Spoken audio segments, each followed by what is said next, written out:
బులెటిన్లో breaking news చూస్తున్నాం. ఢిల్లీ సరిహద్దుల్లో ఆందోళనకు దిగిన రైతులు ఇవాళ పంజాబ్ రాష్ట్ర బంద్కు పిలుపునిచ్చారు.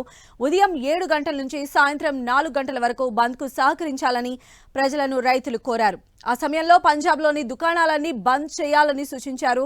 రోడ్డు రవాణా వ్యవస్థ, రైల్వే సర్వీసులను కూడా స్తంభింపచేస్తామన్నారు.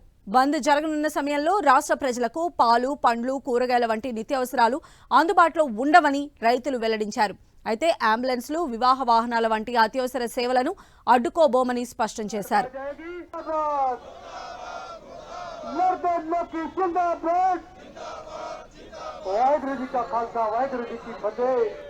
इस जानकारी को मानते हैं, इस जानकारी को मानते हैं या सुन తమ బంద్ కు వాణిజ్య సంస్థలు సైతం మద్దతు ప్రకటించాయన్నారు. బంద్ కు మద్దతుగా ప్రభుత్వ, ప్రైవేటు సంస్థలను మూసి ఉంచాలని కోరారు.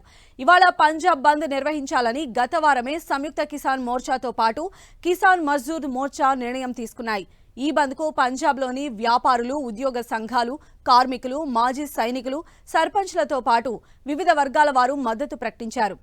పంటలకు కనీస మద్దతు ధరలు కల్పించాలంటూ 101 మంది రైతుల టీం గత కొంతకాలంగా పంజాబ్, ఢిల్లీ సరిహద్దుల్లోని సంభూ ప్రాంతంలో దీక్ష చేస్తున్నారు.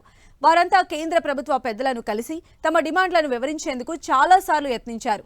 అయితే వారిని భద్రతా బలగాలు అడ్డుకున్నాయి.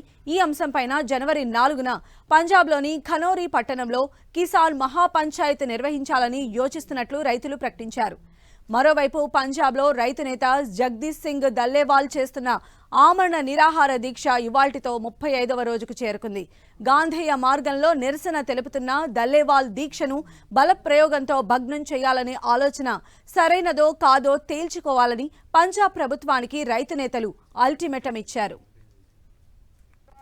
फिर आजादी के रास्ते पर अटका जाएगी।